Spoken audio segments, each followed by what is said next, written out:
Hello दोस्तों। तो देखिए, सबसे पहले कि रंध्र यानी रंध्र या स्टोमाटा क्या है। तो रंध्र या स्टोमाटा क्या है, जो कि हम लोग कल वीडियो में देख लिए थे फुल वीडियो में। आज देखते हैं कि रंध्र या स्टोमाटा क्या है। तो इससे पहले देखने से पहले हमारे चैनल को सब्सक्राइब ज़रूर करें। हमारे चैनल का नाम है स्टडी नीतीश क्लासेज। तो देखिए, स्टडी नीतीश क्लासेज चैनल को ज़रूर सब्सक्राइब कर दीजिए, ताकि जो भी नोटिफिकेशन रहेगा वो आप तक पहुंच जाएगा। तो देखिए कि रंध्र किसे कहते हैं, रंध्र किसको कहते हैं। तो सबसे पहले कि इसको जो पेड़ पौधा में जो रहता है पत्ती ऐसे टाइप पर रहता है। इसको हरा कलर में कर देते हैं। देखिए जी, जैसे यहाँ पे पत्ती है, यहाँ पे पत्ती, और इसमें जो छोटे छोटे छिद्र पाया जाता है, यहाँ पे ऐसे छिद्र पाया जाता है, तो इसी को कहते हैं रंध्र। जैसे देखिए, इसी को क्या कहते हैं, तो रंध्र कहते हैं। तो देखिए, पौधे के पत्तियों के निचली सतह पर एक एपिडर्मिस के छोटे छोटे छिद्र पाया जाता है, जिसे रंध्र या स्टोमाटा कहते हैं। देखिए, जो पेड़ पौधा के जो पत्ती रहता है यहाँ पे ऐसे, तो उसमें छोटे छोटे एपिडर्मिस के छिद्र पाया जाता है, जिसे क्या कहते हैं, रंध्र या स्टोमाटा। तो आई होप आपको समझ में आ गया होगा। तो देखिए, दूसरा क्या है कि मूल कोशिका क्या है। मूल कोशिका क्या है, तो यहाँ पे देखिए मूल कोशिका क्या है। तो जो पेड़ पौधा के जड़ रहता है, पेड़ पौधा के जड़, जैसे यहाँ पे पेड़ है और इसमें क्या रहता है, छोटे छोटे ऐसे जड़ रहता है, इसमें जड़ रहता है। तो ये जो जड़ है, छोटे छोटे पतरे पतरे, इसी जड़ को क्या कहते हैं, तो इसी जड़ को कहते हैं मूल कोशिका। तो मूल कोशिका का परिभाषा क्या है कि मूल कोशिका की परिभाषा क्या है। तो देखिए, पेड़ पौधों के जड़ों में पतले पतले बाल या धागेनुमा के समान रचना होती है, जिसे मूल कोशिका कहते हैं। तो देखिए, मूल कोशिका समझ में आ गया होगा, जो कि यहाँ पे हम बता दें, पतरे पतरे जो धागा के समान रचना होता है, उसी को क्या कहेंगे, तो मूल कोशिका कहेंगे। अब देखिए, मूल कोशिका अगला है, प्रकाश संश्लेषण की क्रिया विधि को वर्णन करें। प्रकाश संश्लेषण की क्रिया विधि को वर्णन करना है। तो इसको वर्णन करने यानी जब भी पूछेगा तो 5 नंबर में पूछेगा, जब भी पूछेगा तो 5 नंबर में, इसलिए आप लोग ध्यान से सुनिएगा। तो पेड़ पौधे की जो प्रकाश संश्लेषण प्रक्रिया है, वो हम 2 चरणों में पूर्ण होता है। प्रकाश संश्लेषण की क्रिया विधि को वर्णन करना है, तो जब भी पूछेगा तो 5 नंबर में पूछेगा, इसलिए आप ध्यान से सुनिएगा। तो पेड़ पौधा में जो पेड़ पौधा के पत्ती होता है, पेड़ पौधा के जो पत्ती होता है, वो क्या होता है ना, कि उसमें सबसे पहले कि यहाँ पे पत्ती है, और इसमें पेड़ पौधा के प्रकाश संश्लेषण, इसी में छोटे छोटे रंध्र होता है, जो कार्बन डाइऑक्साइड को ग्रहण करता है, और जो जड़ अभी बताया मूल कोशिका, वो H2O को ग्रहण करता है। उसके बाद जो प्रकाश संश्लेषण की क्रिया यानी क्लोरोफिल क्या करता है, तो क्लोरोफिल यहाँ पे जो बताएं कि क्लोरोफिल भी सूर्य के प्रकाश को अवशोषित करता है, तो उसको वर्णन करना है।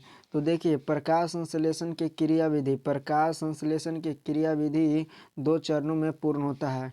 प्रकाश संश्लेषण की क्रिया विधि 2 चरणों में पूर्ण होता है। तो देखिए, प्रकाश संश्लेषण के प्रथम चरण, यहाँ चरण लिखल है। प्रकाश संश्लेषण के प्रथम चरण में क्या होता है, तो प्रकाश संश्लेषण के प्रथम चरण में ध्यान से सुनिएगा।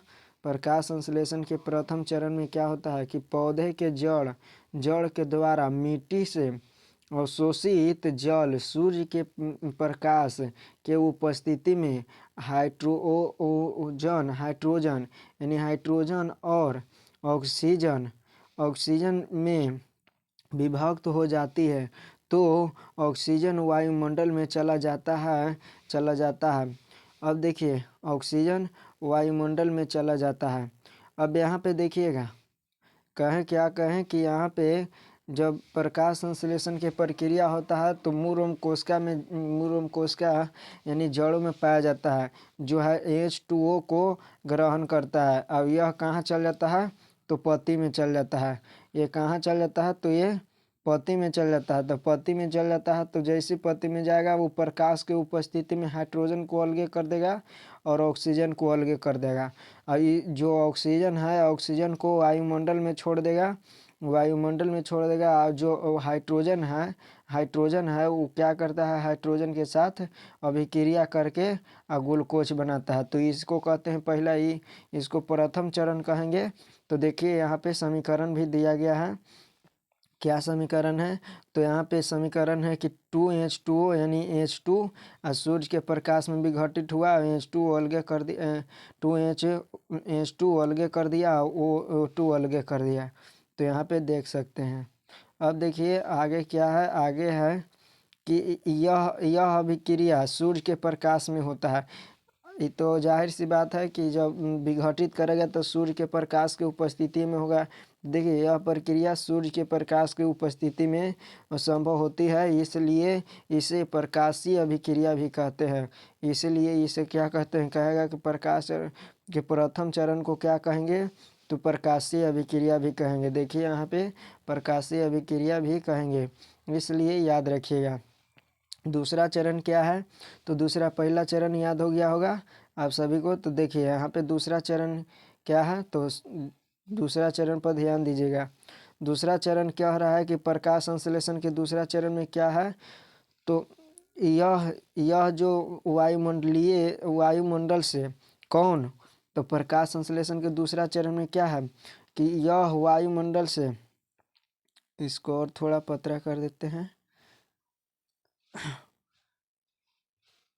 देखिए यह वायुमंडल से रंध्र के द्वारा अवशोषित कार्बन डाइऑक्साइड बची हुई ऑक्सीजन के साथ बची हुई हाइड्रोजन, यह ऑक्साइड किसको, कार्बन डाइऑक्साइड बची हुई हाइड्रोजन के साथ, जो कार्बन डाइऑक्साइड है वो बची हुई हाइड्रोजन के साथ क्या करता है, तो देखिए बची हुई हाइड्रोजन के साथ स्टार्च तथा ग्लूकोज का निर्माण करता है। जैसे कि इस वीडियो में, अगला वीडियो में जो कल का वीडियो है उसमें हम बताए थे, क्या बताए थे, पूरा क्रियाविधि का वर्णन किए थे। तो आपको पहला वीडियो ज़रूर देखना चाहिए, तीसरा वीडियो उसको ज़रूर देखना चाहिए। अब देखिए यहाँ पे तो उसी ऊहे को क्या कहते हैं, यानी यह वायुमंडल से रंध्र के द्वारा अवशोषित बची हुई हाइड्रोजन के साथ स्टार्च तथा ग्लूकोज का निर्माण करता है। अब देखिए इसका समीकरण क्या होता है, तो यहाँ पे देखिए यहाँ क्या कह रहा है कि जब हाइड्रोजन, यानी कह रहा है कि हाइड्रोजन के साथ, किसके साथ, तो हाइड्रोजन के साथ। तो यहाँ पे कार्बन डाइऑक्साइड यानी वो रंध्र जो रहता है वो कार्बन डाइऑक्साइड को शोषित कर लिया। अब बचे जो ऑक्सीजन को छोड़ दिया था, जब H2O जब दो भागों में टूटा था, H2 और प्लस में O2 टूटा था दो भागों में, तो क्या कर दिया था, दो भागों में टूटा था तो H2 को अलग कर दिया था, O2 के अलग कर दिया था। अब जो ऑक्सीजन था, ऑक्सीजन पहला चरण में वो बाहर छोड़ दिया था। अब जो हाइड्रोजन है, हाइड्रोजन के साथ स्टार्च का निर्माण करता है। तो देखिए यहाँ पे हाइड्रोजन के साथ अंधेरा में बनाता है स्टार्च या ग्लूकोज। तो इस क्रिया को क्या कहेंगे, तो इस क्रिया को कहेंगे प्रकाश संश्लेषण के दूसरा चरण। तो आई होप आपको समझ में आ गया होगा। तो यह क्रिया जो होता है वो प्रकाश के अनुपस्थिति में होता है, इसलिए यह प्रक्रिया को क्या कहते हैं, अप्रकाशीय अभिक्रिया। देखिए यहाँ पे लिखा हुआ है, क्या लिखा हुआ है कि यह अभिक्रिया सूर्य के प्रकाश के अनुपस्थिति में होता है, इसलिए इस अभिक्रिया को अप्रकाशीय अभिक्रिया भी कहते हैं। तो आपको समझ में आ गया होगा, जो प्रकाश की उपस्थिति में होगा उसे प्रकाशीय अभिक्रिया, जो प्रकाश की उपस्थिति में नहीं होगा वो अप्रकाशीय अभिक्रिया। अब देखिए हमारे हरित लवक को प्रकाश संश्लेषण अंग कहा जाता है। क्यों, ये VVI है क्वेश्चन, यहाँ पे VVI लगा लीजिएगा। प्रकाश संश्लेषण को जो है वो प्रकाश संश्लेषण के जो क्रिया है वो हरित लवक जो है प्रकाश संश्लेषण की क्रिया करता है, उसको क्यों कहा जाता है, हरित लवक को अंगक क्यों कहा जाता है। तो देखिए इसको पहले ध्यान से समझिएगा, ध्यान से समझिएगा कि क्यों कहा जाता है। तो क्लोरोप्लास्ट में क्लोरोफिल नामक एक वर्णक पाया जाता है जो अधिकांश पौधे के पत्तियों में पाए जाते हैं। जो अधिकांश कैसे में पाया जाता है, तो पौधों के पत्तियों में पाया जाता है। इसी के वजह से देखिए कहाँ पे चला गया, देखिए इसी के वजह से यानी कह रहा है कि अधिकांश पेड़ पौधों के पत्तियों में पाया जाता है। इसीलिए हरित लवक को प्रकाश संश्लेषण अंगक और पत्तियों को प्रकाश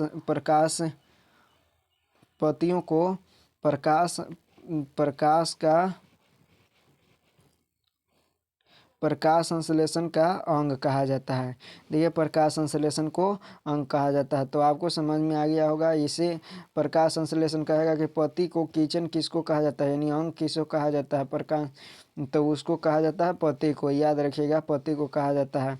अब यहाँ पे समझिएगा एक प्रयोग द्वारा दर्शाइए कि ये प्रकाश संश्लेषण प्रक्रिया में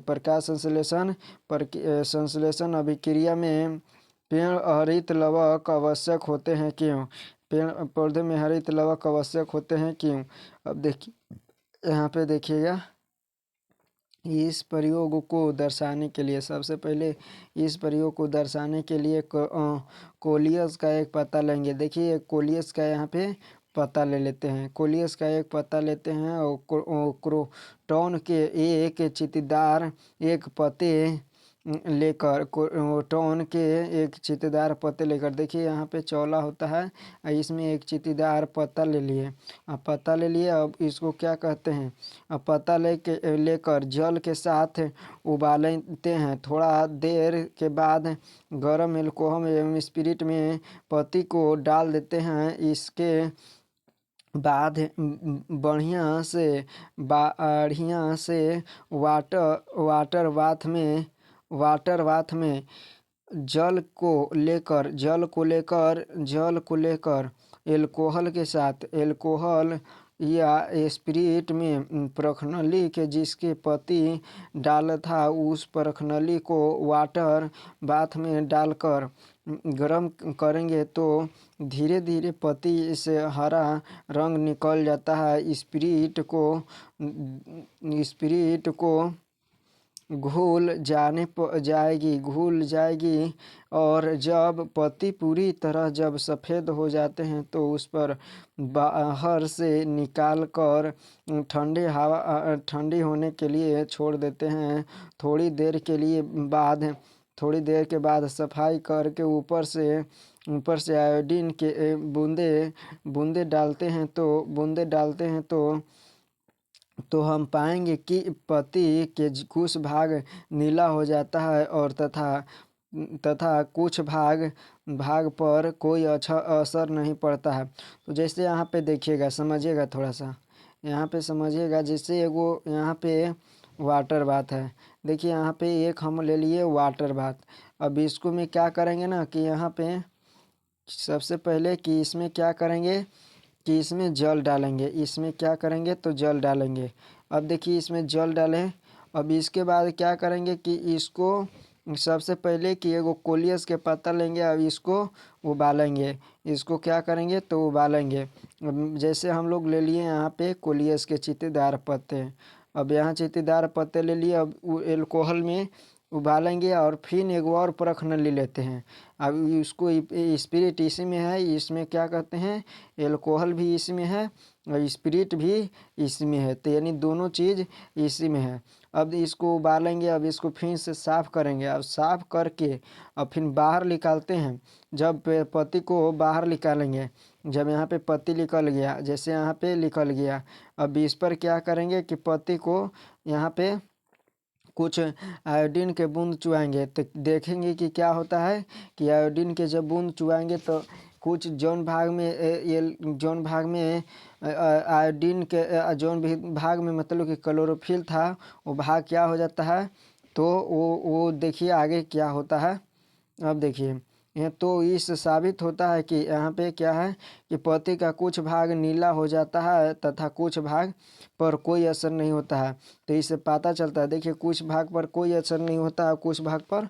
तो जो जिस भाग में यानी जिस भाग में क्लोरोफिल था उस भाग में असर हुआ और जिस भाग में क्लोरोफिल नहीं था उस भाग में असर नहीं हुआ। तो साबित होता है कि पत्ती का जिस भाग में क्लोरोफिल था वह स्टार्च निर्माण करके नीला हो गया तथा पत्ती के जिस भाग में क्लोरोफिल नहीं था उस भाग में कोई असर नहीं हुआ। तो आई होप आपको समझ में आ गया होगा। देखिए कोई प्रभाव नहीं पड़ा होगा। अब इसके बाद है अगला क्वेश्चन, क्या है कि अगला क्वेश्चन है कि प्रकाश एक प्रयोग द्वारा दर्शाइए कि प्रकाश संश्लेषण प्रक्रिया में कार्बन डाइऑक्साइड का आवश्यक है। तबरी क्या किए कि क्लोरोफिल की आवश्यक है, अबरी देख रहे हैं कि अबरी कार्बन डाइऑक्साइड की आवश्यक है कि। अब देखिए इस प्रयोग को दर्शाने के लिए गमले में लगे एक पौधे लेते हैं और उसे उसे तो 2 से 3 दिनों के लिए घर में अंधेरे घर में, जैसे एगो यहाँ पे पत्ता लिए इसको 2 दिन के लिए अंधेरे घर में छोड़ देंगे। अब फिर देखते हैं कि 2 से 3 दिनों के लिए अंदर छोड़ देंगे। इसके बाद देखेंगे कि रखेंगे कि फिर उसी सूर्य के प्रकाश की उपस्थिति में 4 घंटे को शीशी से ढक कर इस तरह से शीशी में डालते हैं कि इस तरह शीशी में डाल दें कि आधा अंदर और आधा बाहर शीशी के। और शीशी में क्या करेंगे कि पोटेशियम हाइड्रोक्साइड का घोल सांद्र को रखेंगे और 4 घंटे के बाद उसके पत्ती को थोड़े फिर से उसको एल्कोहल या स्पिरिट में डालते हैं। स्पिरिट में उबालते हैं। तो फिर हम लोग क्या करते हैं उसको सुखा देते हैं और उस सुखाकर आयोडीन डालते हैं, बूंद डालकर फिर उस पर उसको फिर क्या करते हैं कि जब बूंदे डालते हैं तो रंग परिवर्तन हो जाता है और रंग नीला हो जाता है, जो कि शीशी के अंदर भाग वाला में कोई असर परिवर्तन नहीं होता। तो इससे साबित होता है कि पोटेशियम जो आयोडाइड का घोल था वह कार्बन डाइऑक्साइड को अवशोषित हो गया। अब देखिए यहाँ पे समझ में नहीं आया होगा। अब उसको सबसे पहले कि क्या करेंगे ना कि इसको साबित करने के लिए सबसे पहले एक शीशी लेंगे। कैसा शीशी लेंगे, एगो पहले पत्ता लेंगे। अब यहाँ पे पत्ता ले लिए, अब इसको क्या करेंगे कि यहाँ पे ऐसे जो है इसको, अब यहाँ पे ऐसे है, इसको क्या कर देंगे, शीशी है ये, इसमें KOH का घोल डालेंगे। अब इसमें KOH का घोल हो गया। अब यहाँ पे देखिए KOH का घोल हो गया। अब इसमें जो पत्ती है, अब यहाँ पे ऐसा पत्ती ले लेते हैं, यहाँ से ऐसा आधा बाहर अब आधा अंदर, शीशी के अंदर अब आधा बाहर, जैसे कि यहाँ पे देख सकते हैं। अभी अंदर अब जितना ये क्या हो गया ना कि इसमें जितना कार्बन डाइऑक्साइड इतना दूर में होगा। अब यहाँ पे लबड़ से बंद कर देंगे, अब यानी वाला छोड़ देंगे। यानी जितना ये में कार्बन डाइऑक्साइड होगा ये सब जो KOH का घोल है ये सब अवशोषित कर लेता है। और जब फिर इसको क्या कर लेंगे कि 2 से 4 दिन तो के लिए घामा में छोड़ देंगे। अब फिर देखते हैं कि क्या होता है। उसके बाद देखेंगे कि जो पत्ती था हमारा, तो यहाँ पे इतना दूर से ऐसे, अब इतना दूर से ऐसे, फिर यहाँ से क्या हो गया कि यहाँ से हो गया सफ़ेद। अब यहाँ से क्या हो गया कि सफ़ेद हो गया। अब देखिए अब यहाँ से क्या हो गया, सफ़ेद।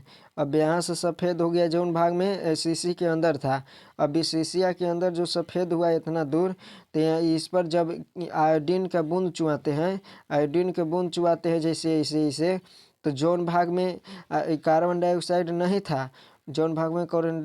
नहीं था उसमें कोई असर नहीं हुआ। और जौन भाग में कार्बन डाइऑक्साइड था उसमें देखते हैं कि रंग में परिवर्तन आ गया। तो इससे साबित होता है कि कार्बन डाइऑक्साइड भी प्रकाश संश्लेषण की प्रक्रिया में आवश्यक है। तो देखिए अगला क्या है प्रश्न। अगला प्रश्न है कि अमीबा क्या है, इसमें पोषण की प्रक्रिया को वर्णन करें। तो देखिए सबसे पहले कि अमीबा यह एक यह एक सरल प्राणी समपोषी जीव है जो मृत जलीय एक कोशिकीय तथा अनिश्चित आकार की प्राणी जिसमें बनने और बिगड़ने की क्षमता होती है। जैसे कि हम लोग आगे बता चुके थे कि इसमें एक प्रकार के संपोषी पाया जाता है, तो इसी को यहाँ पे परिभाषित किया गया है कि यह एक सरल प्राणी है जो कि पोषण के प्रक्रिया में भाग लेता है। अब देखिए यहाँ पे, अब इसको यहाँ पे हो गया। अब यहाँ पे देखिए अमीबा। अमीबा क्या है? अमीबा में पोषण विधि चरणों में वर्णन करें। तो यहाँ पे अमीबा में पोषण उत्पाद के द्वारा होता है जो 3 चरणों में पूर्ण होता है। एक जो ये अमीबा है, अमीबा में क्या होता है कि अमीबा ऐसे होता है जैसे आकार उसको पार दीजिए वो अमीबा है। अब इसमें एक उत्पाद होता है जिसके अंदर से यहाँ पे मान लेते हैं कि यहाँ उत्पाद है।